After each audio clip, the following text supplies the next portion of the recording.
sobra po ang pagkabisi ko ngayon. Naglinis ko lang po ng hipon.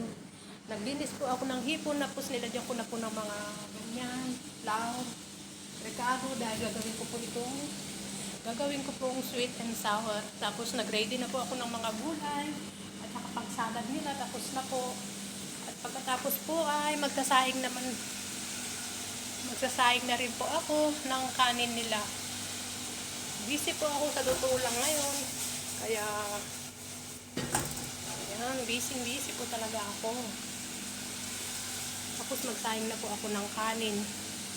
Tapos kung magluto dito, aakyat na po ako sa taas at bababara naman po ako rito para igigisa ko po itong isang putahe nila. Bali, 2 putahe po itong niluluto ko.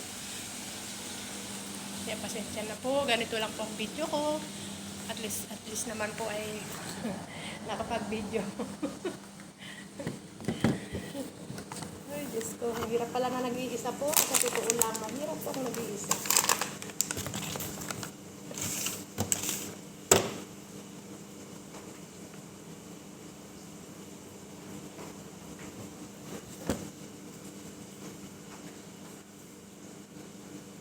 Magsaing na po ako para po mamaya hindi na po ako magsaing dahil alas 2 po sila yung siguro nakakot. At ano na po, alas 12:15 na.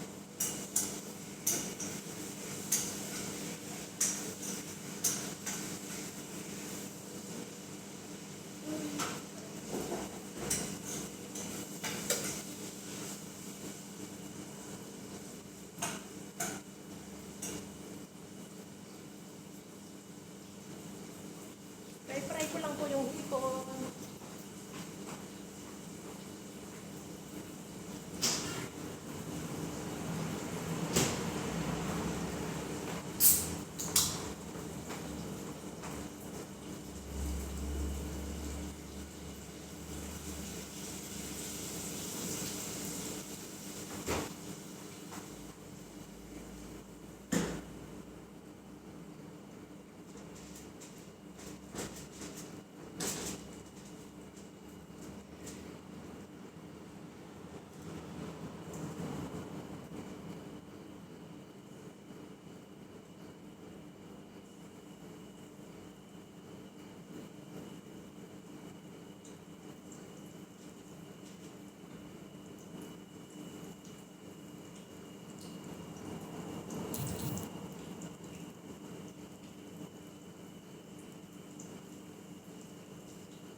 Iluluto ko lang po muna ngayon ay yung kanin nila at saka yung sweet and sour nila na may gulay.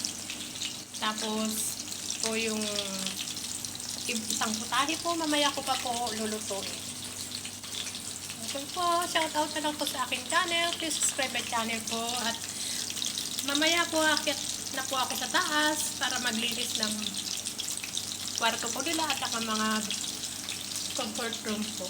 Salamat po sa aking munting video. At ingat po tayo palagi. Jesus love you po. Jesus love us. God bless po sa ating lahat. Naway, pagpalain po tayo ng mahal na Panginoon. Bye-bye po. Ito lang po ang aking munting video. Salamat po.